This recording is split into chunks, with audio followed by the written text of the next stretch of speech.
What's going on, Tar Heel Nation? My name is Nathan. I am one half of your Hill Brothers, and I know it looks a little bit different tonight, but we're on the couch for the live game day and also live watch party later on tonight. You guys have been going wild on these daggum things over the last few games, and I figured tonight I'm gonna get myself a little bit more comfortable, man. I'm gonna relax. I'm gonna chill out, and I'm gonna have myself a good time tonight with you guys. Double check, make sure audio levels are good. Everything sounded pretty good before I hopped on here. So I've got my camera over here. I got you guys over here. So I'll be constantly looking back and forth, trying to make contact with you guys and all this, that, and the other thing. So looking forward to tonight, man. This is going to be a huge, huge night for North Carolina, man. As the number 25 North Carolina Tar Heels are set to take on the number 19 Kansas Jayhawks. There we go, man. North Carolina is a team that it looks really good right now. Everything looks really, really, really good right now. DK Flowers are in there with the 88-80. Christopher Smith says, let me first say thanks to the previous someone who was homeless. It's much appreciated. Dude, I did not know that, bro.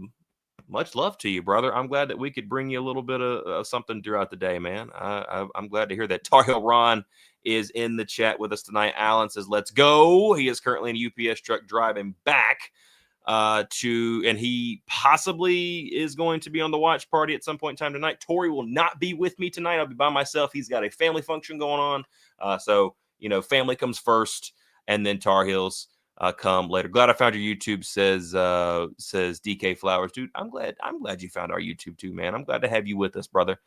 For sure, man. And I'm excited for tonight, man. We ran this week. You guys got our very first Court Vision, which is a series that is very similar to our scouting report that we do during the football season, where we're going to bring in a viewer or a podcaster or a reporter from the opposing team to talk about that team. And that way we as Carolina fans know who the heck we're playing. And that's this week we brought in. So we're not going to be able to do this for every single basketball game. It'd be really nice if we could. I don't have enough time in the day to be able to do that. This week has been absolutely nuts with Kansas and Stanford and everything else that's going on this week. I'll be in Chapel Hill tomorrow. Be sure to tune in for the Tar Heel Game Day tomorrow morning from 11 a.m. to 12 p.m., where myself, my brother, and also Jeff Blackwood, one of our Tar Heel brothers, is going to be live in Chapel Hill. Jacob Turner of Tar Heel 24/7 will be joining us for that. So I'm really looking forward to seeing that out there and having a good time. But we're going to be doing the Court Vision series, which is our scout series. DK, if you'll be at Keenan, section 106, 107, come say hello to me. I am an usher at that section. If any of you guys have to be at Keenan tomorrow, you know where to find me.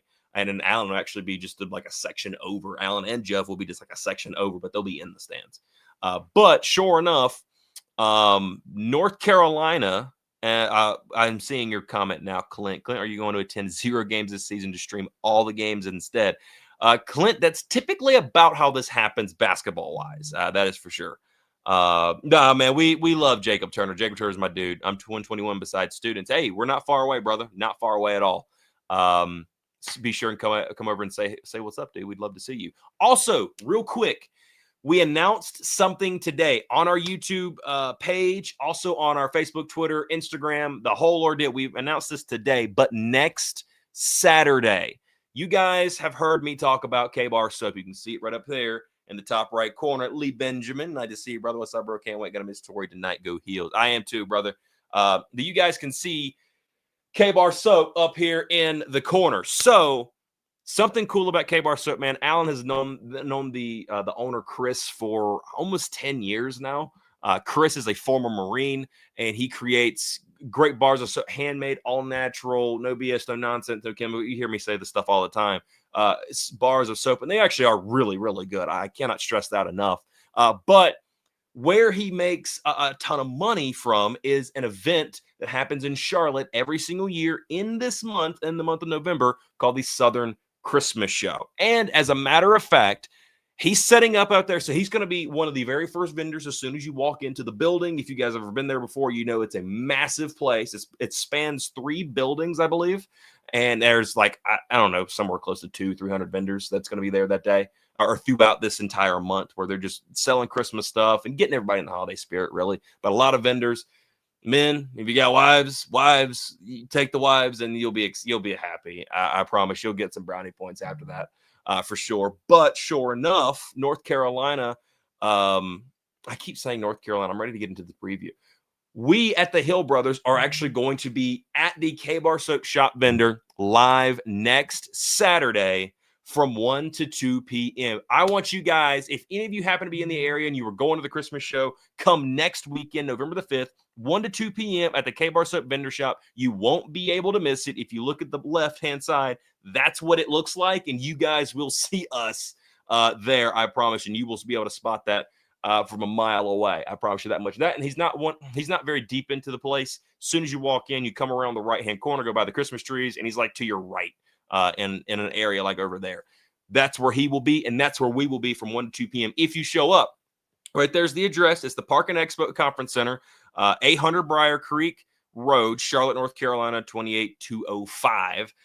If you guys come, if you come shop with us, then you're going to get a free mystery gift. I'm telling you guys, you want to come. You want to come hang. Not only you get to see us, you get to meet the owner, Chris, and you get to see these products that we talk about week in and week out. You get to see that live. Thousands of vendors, actually. Oh, there you go. And honestly, dude, I don't even know the number. There's just a flipping ton. And there's a lot of good things to eat. They got handmade strudels that you can get there, pecans that are caramelized and all that sort of. They got a ton of flipping stuff, bro. It is a lot, and you guys need to come out there and come see us, come hang out, get a free mystery gift, come check out K-Bar Soap, man. Come see what Chris has got, and I promise you, you'll probably leave with a bag of goodies, is all I'm saying. Anyway, North Carolina is going to be facing the one and only Kansas Jayhawks tonight. A lot to talk about with this game. If you guys watched the Court Vision, I would definitely say, if you haven't watched it, we had Rock Chalk Landon from Rock Chalk Blog on. He did a great job breaking down this team, and you guys definitely need to go check that out. So I understand we're in live Tar Heel game day right now, but it's about a 30-minute watch, and by the time that this ends, actually, you know what? By the time this thing ends, you guys will definitely have time to be able to go watch that thing full through. And I would definitely, if you want to learn about this team that North Carolina's getting ready to face, go watch that the second this ends at 6 p.m. because the live watch party starts at 6:45. It's about a 28-minute watch. Go watch that thing and then join up with me and tell me that you watched it when we get into the live watch party, which is going to be happening at 6:45 throughout the duration of the game. So, great team that we have coming in here. They've got a big-time freshman guard. This is their true point guard. Through Landon, he says, and he believes personally that this is the best guard that Kansas has had under Bill Self. And that's saying a lot there. You know, Kansas has had some good guards in their time, and he's putting this guy up and above that. So make sure, check that out as well. But this is going to be an interesting night tonight. This guy's a dynamic. Darren Peterson is the guy we're talking about here. Number 22. He's on the main logo. Did I put it up here yet? I don't think I've put it up here yet, but we'll do that in a second. But he's on the main image. I'll put it to you that way. On our preview and prediction, and also going to be on the live watch party tonight as well. He's going to be the main guy for Kansas there. But he is a dynamic point guard. This guy is all. Boom.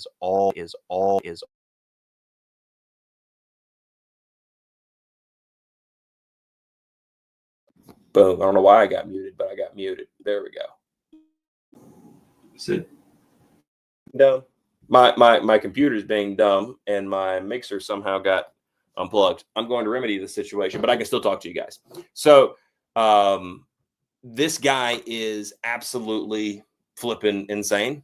And he's a guy that can easily go for 20, 25 a night. And we have to keep him contained tonight. Me and Alan was having a conversation earlier today about who in the world is going to be the one to guard this guy, because he's a true point guard, right? He that's who he is. And sure enough, Carolina's got their work cut out for them. But I honestly think that this is going to be, and I'm going to continue working on what I'm working on. But I think that this is going to be a task here for Seth Trimble. I understand Kyan Evans is the true one, and he will continue to be. But personally, I just think that he needs a true defender on him, and that is going to be a guy like Seth Trimble, because Kansas runs out there with like four guards. They're very similar to us last year when we had RJ and Ian and Elliot and Seth out there. It's very, very similar, by the way that they play, and it's interesting to see that. I mean, it did not work for North Carolina at all. And Carolina's got to, I'm glad that Carolina got away from that because it was a bad, horrible, horrible watch last year when they did that. But for sure, man, Carolina's got to get. Carolina, I think with Carolina's size, by the way, $1 from Christopher for Smith already, dude. I appreciate you, brother. Seriously. With Carolina's size, Kansas is relatively undersized. They got a couple of big guys. They got Bryson Tiller that's there as well. That's their big man. And one or two others. I can't remember. I need to look at the ESPN, but I'm also trying to figure out why in the world my mixer is like not speaking to my laptop. And we're going to figure that out in a second. But sure enough, it's still being weird. That's cool. But nevertheless, I mean, with our size, if Carolina can defend like we've been seeing them, being very ruthless on their defensive assignments, then daggum, man, Carolina has a really good chance to go out here and win this game. And I personally picked North Carolina to win this game tonight. And I think that they will. I think that they honestly, quite frankly, I believe that they should. I don't see a world in which Carolina, don't get me wrong, Kansas is a really good team, and I don't want to sit there and just like crap on them or anything like that. But Carolina should go out here and go win this game. And I'm going to grab a thing real quick. Gotta love it when stuff just stops working in the middle of the show. Adapters. But sure enough, with Carolina, they have scoring of all over the place, and they move on offense. There's a lot of movement. That there are a few set plays here and there, but it feels like these guys are just running around, having a good time, and playing ball. And they have a lot of confidence and trust in one another already, and that is huge for this team because that's something that Carolina didn't have last year. And I do think with everybody that is brand new to Kansas, because Kansas flipped the roster big time this year. This isn't the same. This isn't like a Kansas roster that's played together very well. They're very brand new. Granted, Carolina is too. They're also very brand new in what they're doing this year. But with that, it feels like with the makeup of this team, it feels that, to me, this is just to me, and I'm curious to know what you guys think down there. And I want to get score predictions. I want you to put your score predictions down there in the comments as well. Let me know what you guys think score prediction wise. This feels like a game that Carolina, I think we're back. There we go.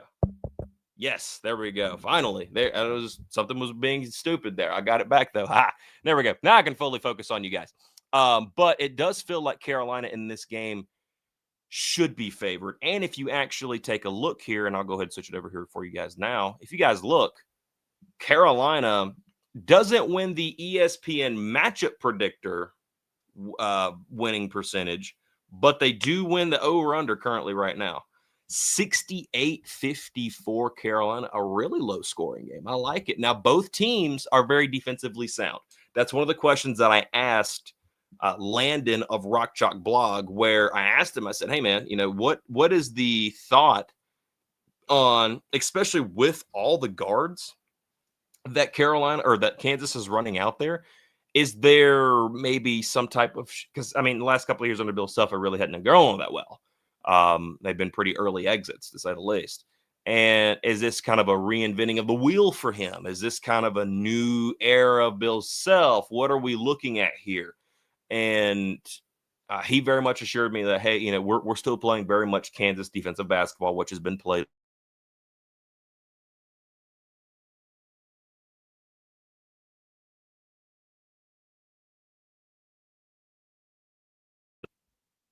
Don't know what's going on with the audio tonight. I'm going to double check on that stuff before we really get going a little bit later on. But it definitely feels that way to me that Carolina is in a really good spot for this. And Kansas, he's trying something a little new this year, especially with all the guards. And with Carolina, they know how that works, right? Hubert's seen that. They've tried it himself, and it ain't worked too good. By the way, we're trying something new tonight. I got Starry, 0 sugar there. We're trying something a little new on this evening. Jamie Payne says, "Go Heels, beat the Jayhawks." Hopefully they do so, man. From what I've been seeing, people are really excited for this game. Also, I want to talk about something really quickly. If any of you guys have a Twitter page, you guys saw, I'm sure, if you follow anything North Carolina on Twitter, you guys saw the outrage that was the last couple of days. So, to put it in, but still got to figure out what in the world's going on with it. Screw it. I'm not even going to worry about it tonight. I don't know what's going on with the mixer, but I'm really not going to worry about it. I'm going to cut that thing off for a while and let it chill out for a little bit. This game will decide a lot for this game. This game will decide a lot for his team. Possibly so. But, okay, so North Carolina had the game coming up. Caleb Wilson took to Twitter the other day and said, hey, by the way, whiteout, 7 p.m., be there, right? Something of that nature. Well, Carolina fans took to it like, oh man, here we go. Let's do a whiteout. Let's do our thing, man. And sure enough, the university never acknowledged it, right? And we got into yesterday. Or was it yesterday? Yesterday. Yeah, yesterday. So this was Wednesday when this happened. Yesterday being Thursday, that's when everything kind of started to come into shambles because UNC's basketball, their pages, nobody ever acknowledged it, and like Carolina fans got really hot with this, dude. Like they got pissed, and they were just mad, dude. And they were just like, "Oh my god, how could you not, acknowledge your best player and this, that, and the other thing?" And there were a couple people that were spearheading this deal, but it just was not. It was not going well. Well, then later on yesterday afternoon, UNC comes out and with a picture of Seth Trimble in a white uniform, but they put a quote above it that says, "You know what? Doesn't matter. Just wear whatever you want. Just bring the energy." And then they announced like, "Oh, if you're a fan, like one of the first 2,000 fans in or something of that nature, you get a free blue T-shirt." So it was going completely against everything that like Caleb was talking about, and UNC fans went ballistic. I'm just a spectator in this whole thing. I'm just watching. Personally, for me, I don't care what you wear. I don't have a white, I don't have anything. I have a Tylee Craft shirt that is white. I will more than likely wear that and or my white UNC football jersey, just that way I can get into the spirit since I'm here doing the watch party with you guys. But I don't really care what you wear, just get the job done. The only time I really care what you wear, like uniforms, if it's uniforms, all right, no, let's, because I'm a big advocate for the Navy uniforms for the football team. Just give me one game in them, please. But, that's something that I'm trying to spearhead now that Carolina caved to the fans to some degree. But sure enough, man, North Carolina was just like, nah, it's not happening, basically. They were saying like, they said that without saying that, really, by just pushing it out like, hey, wear whatever you want. We're going to give 2,000 blue T-shirts away, this, that, and the other thing. And, dude, watching the interactions was crazy. Okay. So last night, North Carolina caved. It's a whiteout. Caleb Wilson they did a video with Caleb Wilson like, hey, man, it's a whiteout. Make sure to come out here. Verizon, who was evidently providing the T-shirts, the 2,000 blue T-shirts, decided to hold them for another game. We don't know which game that'll be, probably the next game. And boom, it's a whiteout. Do your thing, wear white. Here's and now the university's pushing it. So the fans got through to the university. That's what happened there. Our good brother, and I know he doesn't mind me talking about this because he just had some fun with it, really. Our Hill brother, Jeff, he really didn't care too much about everything. Because I will say, I did think some Carolina fans went way overboard. Like, I get it. Like, let's have you trying to raise awareness, this, that, and the other thing, and all that good stuff. Sometimes you go a little overboard, and I feel like a lot of these people went a little too much overboard. Like, I'm cool with like the supporting of everything. Some people went crazy with it, and people attacked our heel brother Jeff, but everybody's good now. We're all good because Jeff is having himself a good time. He's going to be at the game. The whole ordeal. Jeff was entering his 2009 Randy Orton heel phase. That's what he was doing this morning. For those that know what we're talking about there. But yeah, that was fun. But it's a whiteout tonight. I'm not wearing white right now, but the only two white UNC items that I own are the Tylee Craft shirt that they made. I went and bought one of those back last year or year before last. Can't remember exactly when. And I'll wear that. And then also I will wear more than likely like the UNC retro, the one they just won at Syracuse, the retro white jersey.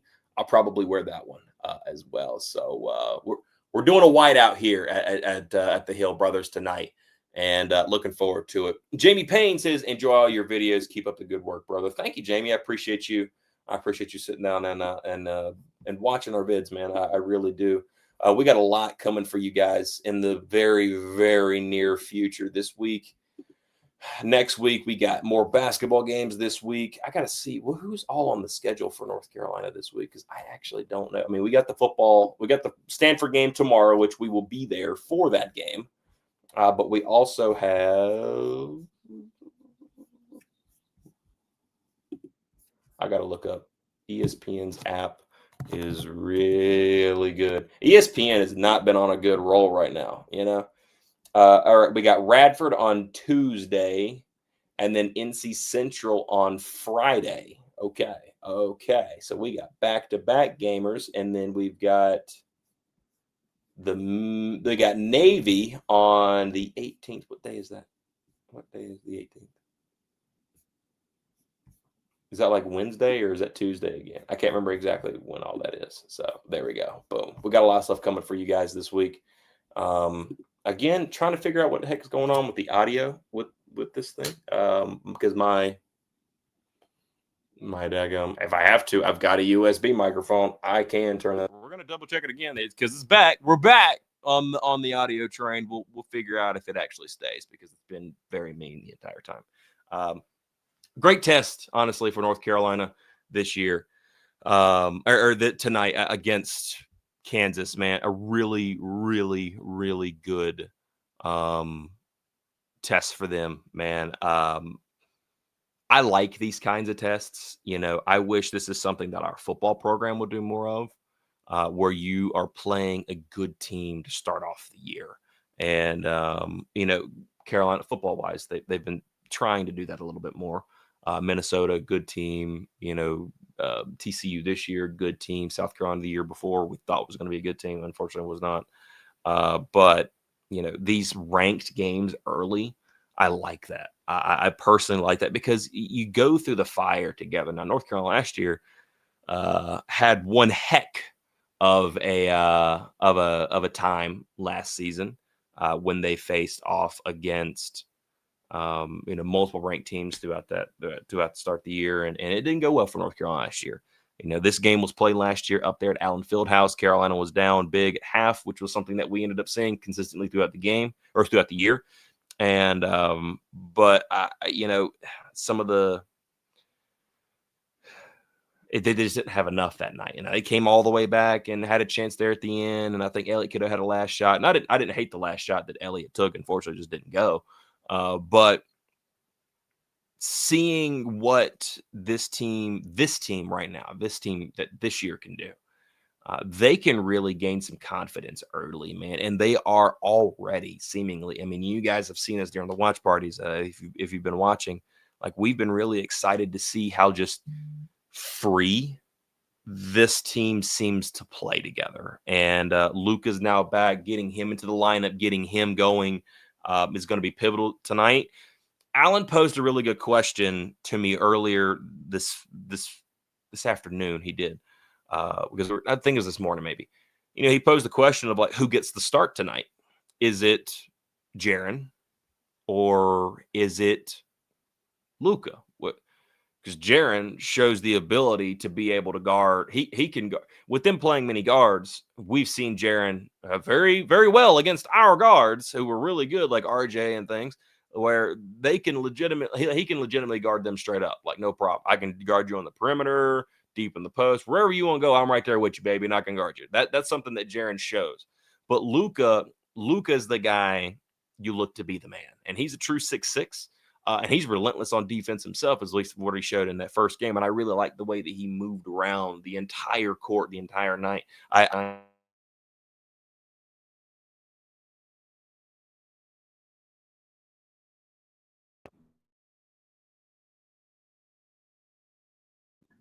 gave a comparison to Steph, the way Steph Curry in the league, yes, he can shoot, but one thing that makes him extremely dangerous is that he's always moving. You have to keep an eye on him.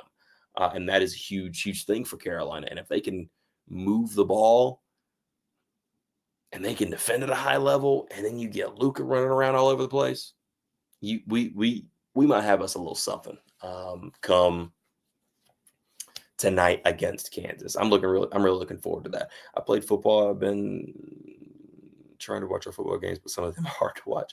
Yes, they are. But I will say one thing, North Carolina football-wise, and we'll talk about all this stuff tomorrow. Carolina has a chance right now to be bowl eligible. They have 5 losses on the season. You need 6 wins. 500 is 6-6, right? 12 games in the season, right? You can lose one more, but you got to win you got to win 3 of the next 4. You got to win 3 of the next 4. And can Carolina do that? That's going to be a question. Starts tomorrow because your best chances is against Stanford, Wake Forest, and then you got to try and get one of the rivalry games. And NC State, they just beat number 8 ranked Georgia Tech, and Duke, they're competent. To say the least, they're competent for sure. I'm not that impressed with Duke personally. They can do good things, but I'm not impressed with them. We'll see how that goes. But this basketball team I'm very proud of Hubert Davis. I want to say that. I am very proud of Hubert Davis. Him and Jim Tanner took a while to get Luka cleared, but they got him cleared by the first game, literally like 30 minutes beforehand, which is great. That's good. We need that. But Luka, or them bringing in all the players that they did. Brewer, yes, absolutely Brewer. But for them to bring in all the players that they did,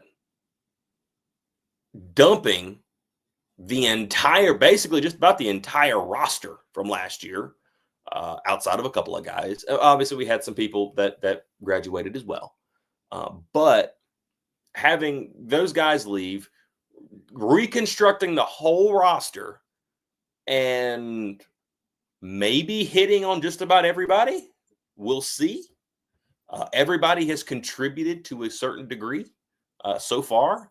And again, exhibition games, we have to keep that in mind. Exhibition games.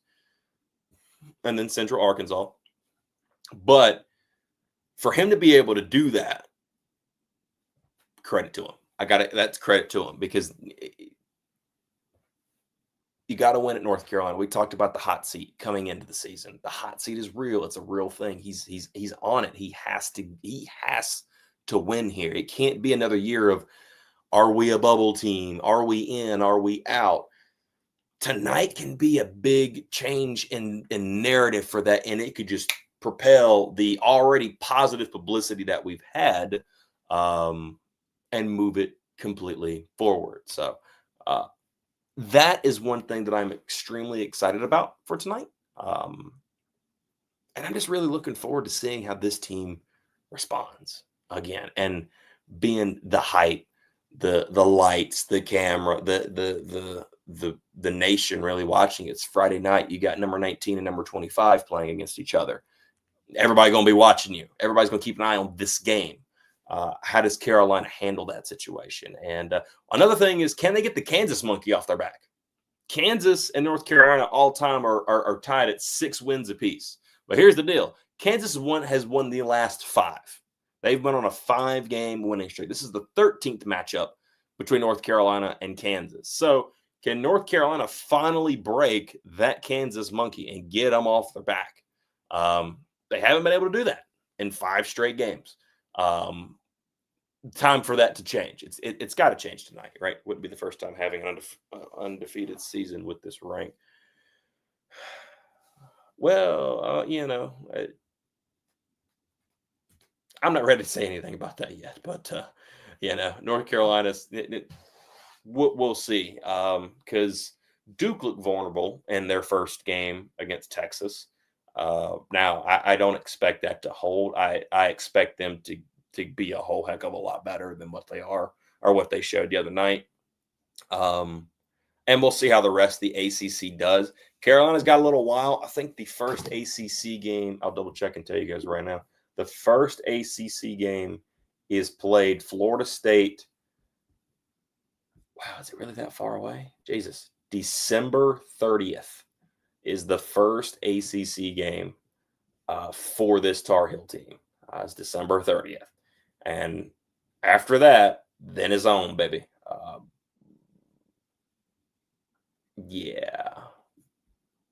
And it's not a bad ACC slate as I'm sitting here looking at it, ACC, what the ACC looks like right now for North Carolina's schedule, it's Florida State, at SMU, Wake Forest, at Stanford, at Cal, Notre Dame, at Virginia, at Georgia Tech, Syracuse, which that'll be fun watching Cayenne Anthony, Duke.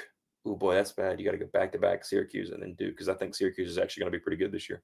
At Miami, Pitt, at NC State, at Syracuse, Louisville. That'll be a good game. Can they get that, get that monkey off their back too? Virginia Tech, Clemson, and then at Duke to end the season. That's your ACC slate. But Carolina's got some really good games coming up in the non-con tonight, obviously, against Kansas. I think St. Bonaventure and then obviously number 22 Michigan State will be really good. You got at Kentucky there. That'll be a good game for Carolina to continue to keep rolling. Make sure that I'm still good here. I got so many daggum tabs open. Georgetown, that'll be a fun one. SC Upstate, ETSU, Ohio State, and then East Carolina at home as well. So Carolina's got some chances. Carolina can make a statement if they. I'm not going to say they're going undefeated. I'm not going to say that in the non-conference. But if they were to come out of the non-con,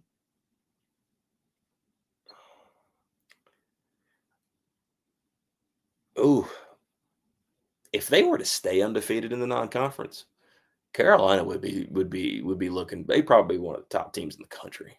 To be honest with you, because they face some good teams in there. Like you'd be going to Kentucky, but if they lose like 1-2 games, I still think everybody's looking really good at North Carolina coming out of that. That's just personally me. So I feel you. That was a funny reaction, says Chris. Appreciate you, brother. I appreciate you. So yeah, Carolina's got a chance to do some really cool things this year, and I think this team is built to do it. And that's not something. The last time I was able to say that was when we came into the year with Harrison Ingram and Cormac around a couple of seasons ago. I felt that same way about that team, where they was like, man, this team could go out there and go win and maybe win pretty big. And I think this team this year is better than that team by a little bit, with the versatility that this team has shown already. It's got to hold. We'll see if it holds tonight.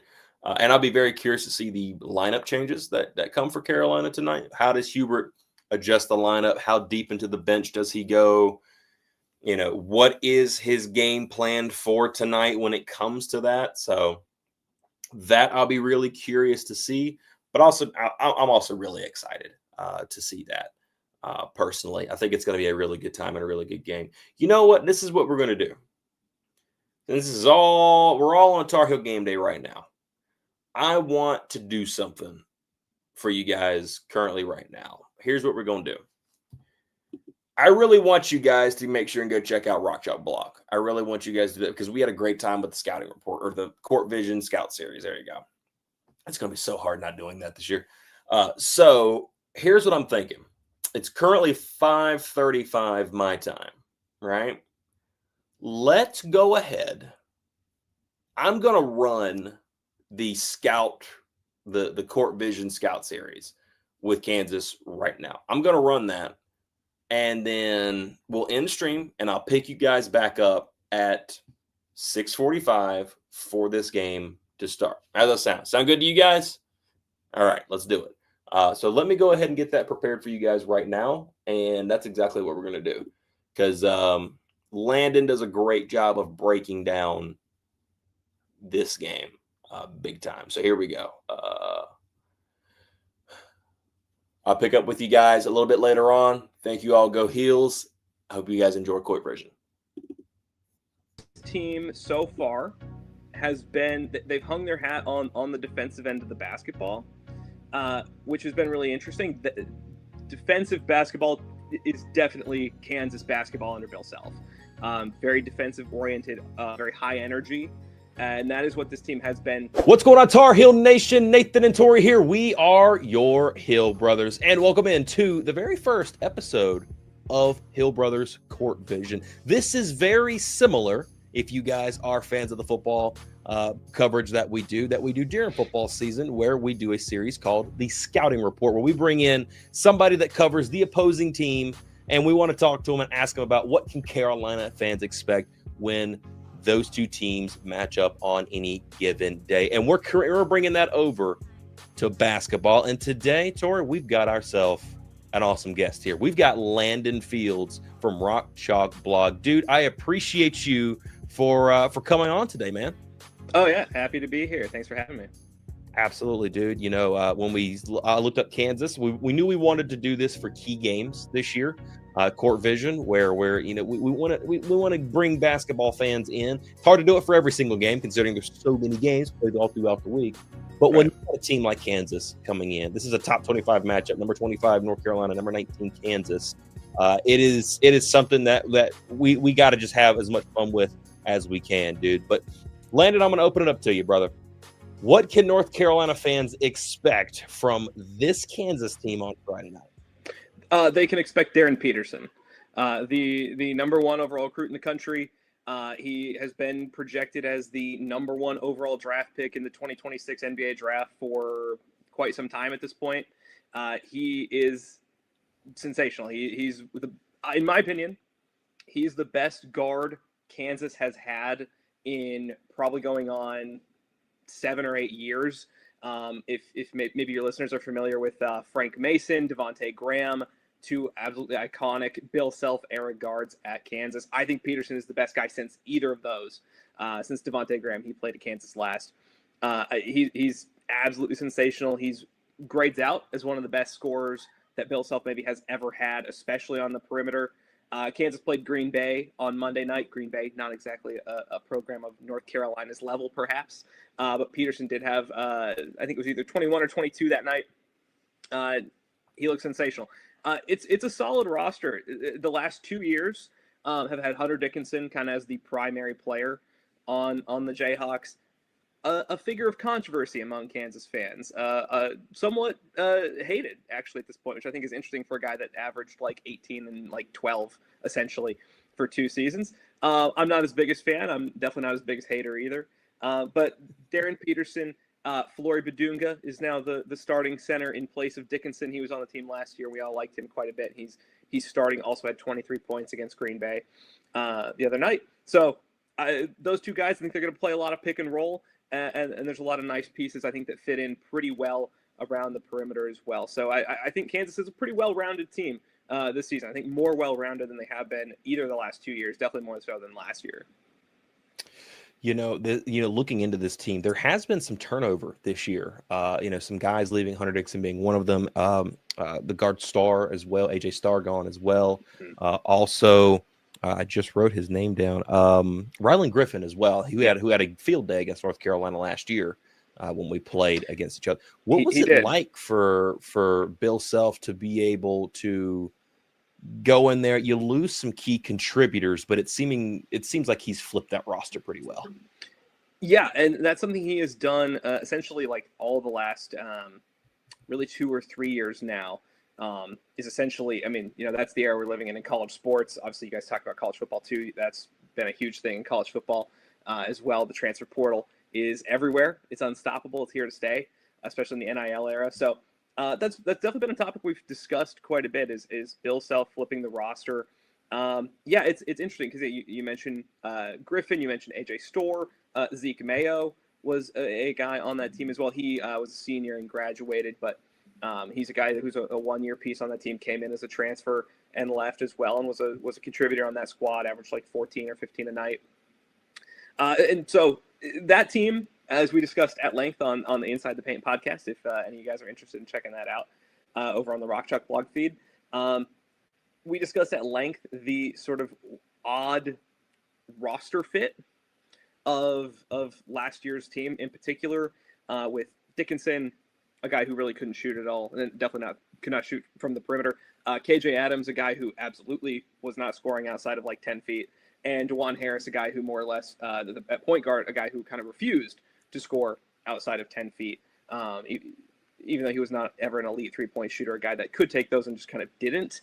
And so even with pieces like Rylan Griffin, who has been good for Texas A&M and did have a good game against North Carolina last year, and Zeke Mayo, both were guys that in theory were good pieces for a squad like that had a lot of interior scoring, but it just never really clicked. A guy like AJ Storr was a guy who came in pretty highly touted and just did not work. Never really found his stride, had a couple good games, but again, just really did not figure out a way to fit into that team very well. And that was sort of the name of the game for the whole team, is that it just never quite worked as a unit. The players individually all looked solid on paper and all had been good, very good even, in different places or at different times. But as a unit just didn't work. So I was not crying a lot of tears over the roster essentially being wiped. And I think this year's squad makes a lot more sense on paper. Obviously, we're 1 game in against Green Bay. So there's a lot left to see. But I do think in general, the actual construction of this team makes a lot more sense, is built around more specific roles and is built around more specific players. And I think in the long run, that is going to be better for Kansas this year.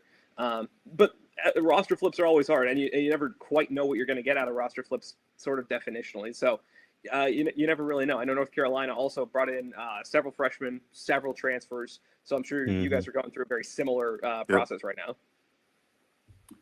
Yes. So, Landon, speaking of you talking about the roster, I see when y'all played Green Bay, y'all had guards, like 4 guards, get significant minutes. There was it was 4 of your guards like in 20 plus minutes, and then Badinga he had significant minutes, and he's your forward. So is there a method to the madness where you play a lot of guards and have your one forward? I know there's Bryson Tiller, he's your big guy. Y'all have another big guy, but 4 guards and Badinga getting significant minutes. Is that by design or a method to the madness? I think so. So this team actually only has like 3 true post players on the roster. Badunga being one, Tiller, and then Paul Mbaya, who he played very limited minutes. He's played very limited minutes in the exhibitions and also against Green Bay. Didn't get a lot of run.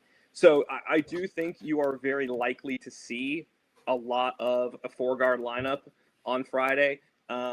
Bryson Tiller can definitely, he's pretty smooth on the ball, actually. He's a guy that can handle the ball on the open floor a little bit. He's not afraid to step out. He took a couple 3-pointers against Green Bay, got one to drop.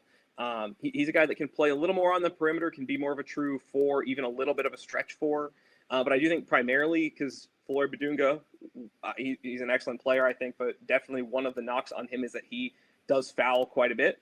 So I don't know how much Bill Self can actually afford to play 2 true post players at a time, because if you do lose Badunga, if Tiller's really young, you don't know exactly what you can count on him. And Mbaya, they seem to not have a ton of trust in, at least yet. So I think you will see a lot of Darren Peterson. Melvin Council has been really nice so far. as kind of a second point guard. Trey White is going to play a lot of catch and shoot on the perimeter, sort of traditional small forward role. And then so far they've been rolling with Cole Rosario, a true freshman who actually reclassified up a year. He struggled a little bit, but a very high energy player, plays his butt off. So that's not really going to be a problem. So I think you're going to see that kind of starting for the guards, and then probably Badunga and Tiller coming in and out a lot. But yeah, I think the four guards is definitely going to be the name of the game for Kansas this season. I hope you guys have a better time with that than we did last season, because we played a lot of guards last year, and it ultimately did not work out for us. So maybe Bill Self's got the right chemistry with those guys, unlike unfortunately us. That is for sure, man. But I want to talk about a little bit about this team and what is. I mean, we always hear Bill Self coach teams.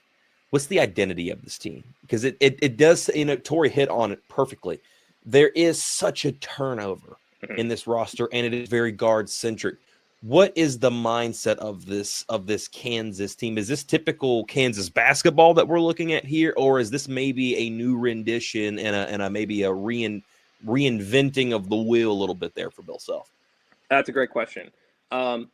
This team so far they've hung their hat on the defensive end of the basketball, which has been really interesting. The defensive basketball is definitely Kansas basketball under Bill Self. Very defensive oriented, very high energy. And that is what this team has been so far, is a lot of high effort on defense. A lot of guys, maybe even a little too much. They went for a lot of steals against Green Bay with it, up like 25. So I guess if you're going to go for steals, do it when you're up 25 against Green Bay. But I do think that is going to be the identity of this team. At least it has been so far. And I think that is that is Bill Self's wheelhouse. That is very up his alley. That is the type of team he likes to coach. That is the type of team that he has had a lot of success with, is when you can hang your hat on defense. You're going to be defensively solid. You're not going to give up a lot of points. You're going to get a great effort on that end. You pair that with elite guard play, like he's had in the past with the aforementioned Devontae Graham or Frank Mason. Those teams were excellent. Those teams went to Elite Eights and Final Fours and won Big 12s. This team has, at least on paper, a similar makeup in that I think this team can be really good on defense, especially with the effort they have shown so far.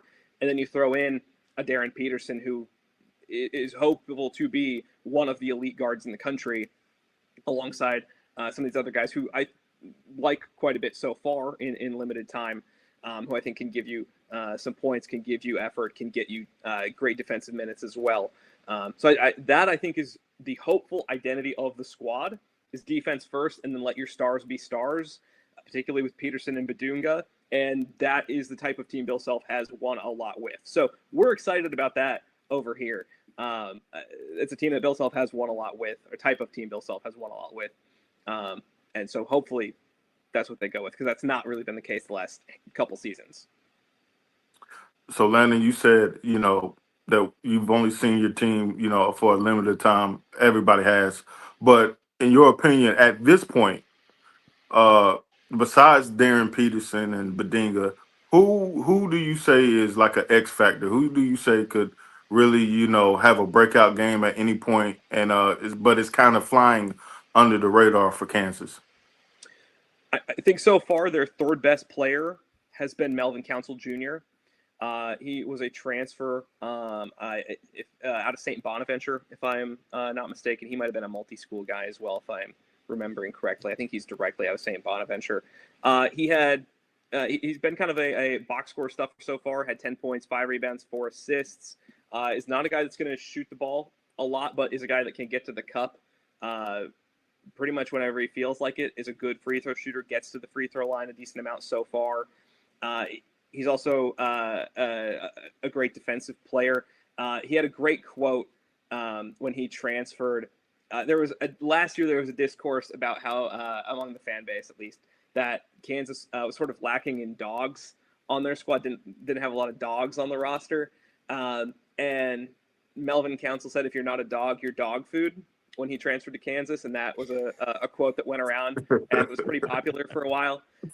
And they were, I was in Allen Fieldhouse, was fortunate enough to be there for the Green Bay game, and the student section was like wolfing at him And then he like went up to the student section after the game, and they were like barking at him and stuff. So he's That's already great. a fan favorite pretty quickly for that. And he's definitely the type of guy that I would not be shocked if he has a few games this year where he goes to the line like 12 times, goes 12 for 12 kind of thing. He's definitely the type of guy that if for whatever reason, if Peterson is just having an off night, Council would be the guy that I would say give that guy the ball, and he's at least the most likely to make a play for you. That If you're not a dog, you're dog food, man. I love that. Honestly, I really love that quote. I'm not gonna lie, that is awesome. North Carolina's gonna look to not be dog food on Friday night. That is for sure. That's so good.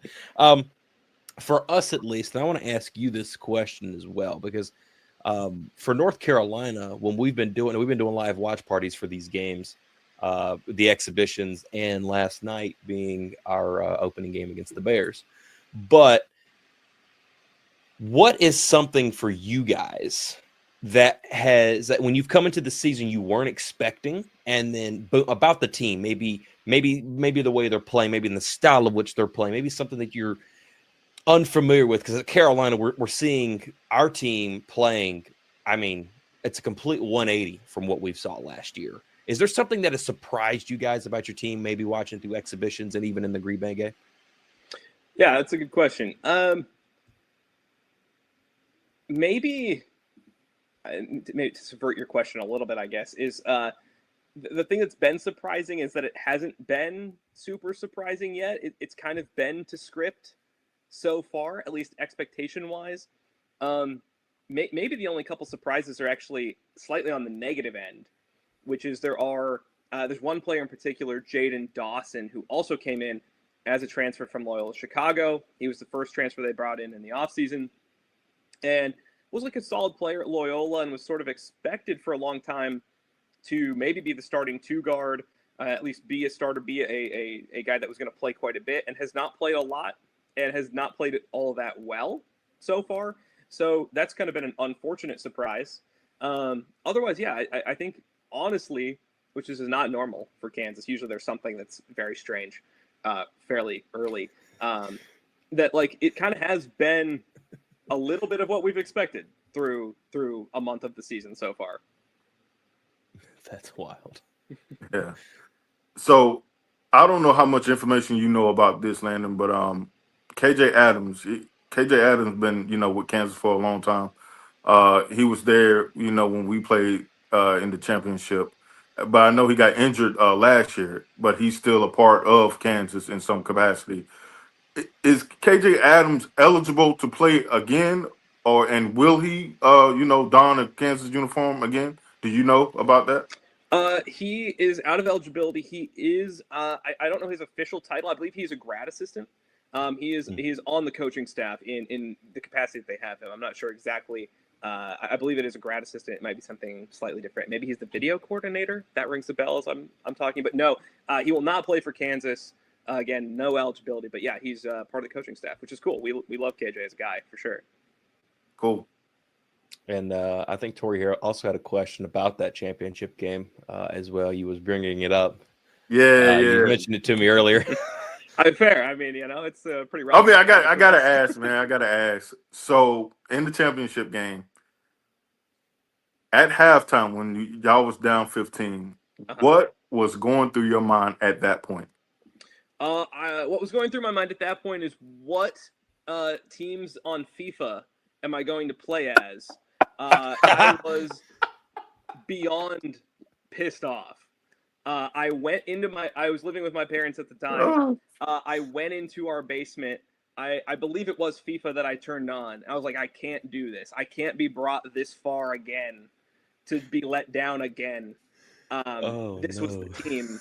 That's and crazy. I remember specifically, I had just finished the sitcom New Girl not too long before, and I turned on a New Girl rewatch podcast and was playing FIFA, and I was like, I can't give up on my boys like that. I got to at least watch them go out, if nothing else, because that team had a lot of guys who'd been there for a while, with Ochai Baji, Jalen Wilson, David McCormick, Mitch Lightfoot. Love him or hate him, most people love him.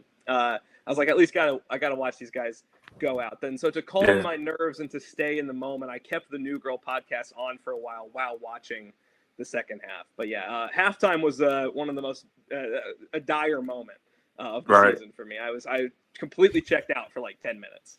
Yeah. Oh man. What about you guys? Stark contrast. That's an enormous pain point for you guys, I'm sure, in memory. What was your thought process halftime of the Natty? Yeah, me, Tori, and Alan were all together, and it was great. Yeah, we was having a great time, but in the back of my mind, I was like, UNC, don't mess it up. And look what they did, messed it up. In the back of my mind, man. And I was worried about us coming into that game after having to play such a emotional game before. You know, it's Duke, it's North Carolina. That had never happened ever in tournament history. An all-time classic level. North Carolina, my God. And we sent Coach K packing. I'm like, dude, this is a lot that they're having to put together for this. And I knew we were thin anyway. And I'm like, boy, eventually something's just going to have to give.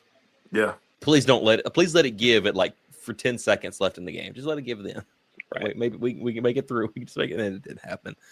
But I want to ask here, and we'll wrap this up. Tori, do you happen to have another question for him as far as basketball related? No. Well, I want to have some fun with this because through our scouting report series, and we're going to be doing this over here at Court Vision too, we like to talk to, since we get to bring you guys on, we like to figure out and learn new things, right? We want to learn about some different things that you guys do at university. So what are some traditions that maybe people people know or people would know unless they just happen to stumble upon them? Some super cool traditions that you guys do out there at Kansas. Yeah, the one probably everyone knows, especially Carolina fans. Carolina fans are great basketball fans, as far as I can tell. Is the one that is the coolest, the one that is the most synonymous with the program is the Rock Chalk chant, Rock Chalk Jayhawk KU. And everyone knows that, but that is until you are in Allen Fieldhouse 5 minutes before tip-off and you hear Rock Chalk Jayhawk going through the stadium, or if you're at the end of a game and they're winning, they also will do the Rock Chalk chant again. Sort of that beautiful, haunting kind of vibe. That's again, probably the most synonymous. That is really cool. One that they do that I think is really neat every year for Late Night in the Fog, the preseason tip-off, first look at the team kind of party atmosphere thing. They play what they call the Dream On video. So they play Dream On by Aerosmith, but they'll do it over the previous season's highlights. And they'll do that every year, and they'll just run the highlights over Dream On, and they'll usually play some of the epic all-time clips or some great quotes from Bill Self from, there's one introductory press conference where he says there's a bunch of great places to play, but there's no place like Kansas that plays every game. So the Dream On video is really cool. Trying to think Kansas, very tradition-rich program. I'm sure that there's plenty that I'm forgetting. Those are the two of my favorites for sure. The Rock Chalk chant is very hard to beat. Every under 4 timeout in Allen Fieldhouse, they play the Hum, great EDM song. Place gets lit. Even against Green Bay, when you're up 30, they play the Hum at the under 4 timeout, and they bring out a Kansas flag and pull it over one side of the student section. Everyone goes crazy. So the atmosphere in there is completely insane. Even for a game like Green Bay, they still had an EDM song before tip off, and both ends of the arena are jumping up and down and just pulsing. It's pretty wild. See, that's stuff that I can get down with, man. I like to have fun whenever I go to these games, man, and to hear traditions and stuff. Yeah, I've told Alan, I'm like, dude, eventually we're just gonna have to start going out there and just seeing different places. Oh, you should doing that. Because we just did a Cal scouting report, and the people at Cal, we got invited to 18 different barbecues for Cal. Oh, it was great. It was awesome stuff. So yeah, we got to definitely go do something. I like that. Real quick question here, and then I want to get your predictions for this game. Yeah, as well. But how is Roy Williams remembered at Kansas? I think Roy is pretty universally beloved. Certainly as a guy, Good. I think he's pretty beloved. Obviously, he did not win the final game ever at Kansas, and I think it would be an outright lie to say it wasn't a little bit painful to watch your ex get married a couple times when he won a couple natties at North Carolina. particularly the second one, I remember just kind of 1,000-yard staring, like, man, why wasn't this ever us? But no, I think Roy Williams absolutely beloved, and he seems like he has nothing but very, very fond memories of Kansas. Has nothing but positive things to say about the Jayhawks. So no, we love Roy. Yeah, he's become. I mean, dude, he shows up to everything of ours. It's ridiculous. We absolutely love that dude. I always love seeing him on TV too when they cut to him, which is pretty often for Carolina games. Right. Yes, he was at a baseball was being played at Carolina. We were in the Super Regionals, and it was like the second game of the Super Regionals, and my brother was there with his son. And sure enough, Roy was just sitting just a couple seats over, from him or something. Nice. In the same vicinity, I believe. And sure enough, got a picture with him. Nice, cool dude, and all this, that, and the other thing. And he's just a relaxed guy, man. Love that dude to death. But North Carolina, number 25, Carolina is playing number 19, Kansas, this Friday night, 7 p.m. Eastern Standard Time in the Dean Dome. Kansas is favored by ESPN matchup predictor 58.4%. All-time record for Kansas and North Carolina is tied at 6 apiece. Fun fact, Kansas has won the last 5 games. Do they get the 6th one in their 13th matchup this Friday? So normally we have actually done our preview podcast of this game, and that is usually when I make my first prediction for whatever game we're previewing. In the preseason show, I took Carolina to win this game. And weirdly enough, I'm actually going to stick with that. I'm going to say Carolina wins this game, and I'm going to say both teams are going to get up and down the floor decently well. I'll say Tar Heels take it like 82-78. I think Kansas, I really like the Kansas squad. Kansas has struggled on the road in the last couple seasons pretty mightily, especially by their standards. And the Dean Dome is one of the foremost environments in the country. So, and that's a very talented squad in its own right, even if there has been a lot of turnover. You guys have a lot of quality ball players up there. So I'll take the Tar Heels. I think it's going to be a good game, and I think both teams have a good chance to be pretty good this season. I like Kansas a lot in the long run, but I think game 2, you go on the road with a young squad, a pretty new squad, would not be the first time that a good team has gone down in a tough place to play. Wow, I'll be honest with you. I don't think I have ever had anyone come on here and actually pick Carolina to win a game, especially when they're ranked higher than us. That is for sure. That is wild. I appreciate the honesty. I have to get that you've honestly stunned me here on the very first edition of the Court Vision. Some of my friends say I'm too negative when it comes to Kansas. I don't think that's true. I think I'm a realist, but. Oh, right. And honestly, dude, what's real about this is that right after we're done recording this, we're recording our preview, and I don't even know who the heck I'm picking yet, to be honest with you. Fair. I'm still debating it back and forth in my head. So Right. when I pick it, that'll be like I have just made up my mind. Screw it. Here's the prediction, and I'm gonna live or die off of it. But sure enough, man, thank you so much for sure, Landon. Tell the whole world where you can be found, you and all your guys over there at Rock Chalk Blog.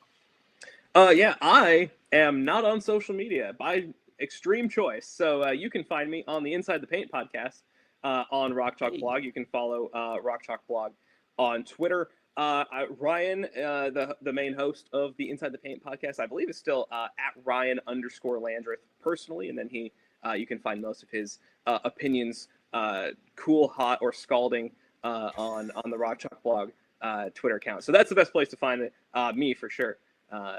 Don't follow me on any other social media because I don't have it. So, and that's how I want it. So you can find all my opinions right here, all my relevant opinions on the Inside the Paint podcast. Absolutely do. And we'll be plugging that stuff down there in the description below. If you are a Kansas fan and you haven't checked them out, be sure and go do that. Follow Landon's advice and go follow him over there, man. Go and listen to him talk some more Kansas basketball as they do their preview, and also I would assume probably a post-game show of some sort as well. Dude, appreciate you so much, man. Thank you for taking out the time and just coming out here and hanging out with us and giving us a little bit of insight on this Kansas team. And because I personally, and this goes for anything that Carolina does, especially early in the season, give me all the smoke, man. Let me play some of the best teams in the country because that's how you get better. That's how you get better. Is playing these types of teams. So like when we played BYU, number 8 BYU in the exhibition game a couple of weeks ago, and out there in Utah. A game like this won't be too much longer. We're going to be, facing Michigan State again and things. I mean, give me all the smoke, man. I like it because you want to see marquee matchups, and definitely this is going to be. Thank you, Landon. I appreciate it, Tori. It has been a great court vision, I will say, man. I'm really looking forward to doing more of these in the future, and hopefully you guys have too. Thank you all for watching. Thank you all for being here, and as always, Go Heels.